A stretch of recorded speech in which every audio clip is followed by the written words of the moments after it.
హర్ష సాయి పేరైతే మనందరికీ తెలుసు. మనకే కాదు, అటు తమిళ్, మలయాళం, కన్నడ, హిందీ అందరికీ తెలుసనే చెప్పాలన్నమాట.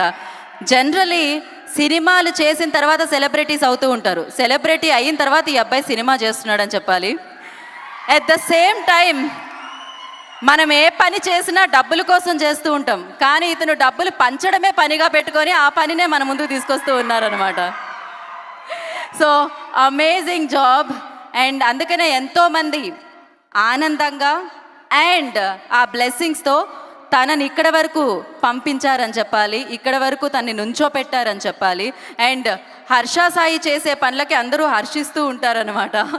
సో ఇవాళ ఇప్పటి వరకు యూట్యూబ్లో స్టార్గా వెలుగుతున్న హర్ష సాయి ఇప్పుడు నిజంగానే స్టార్ అవ్వడానికి, తనని తను మలుచుకోవడానికి దర్శకుడిగా అండ్ హీరోగా మనందరి ముందుకి ఒక చిత్రం ద్వారా రాబోతున్నారు.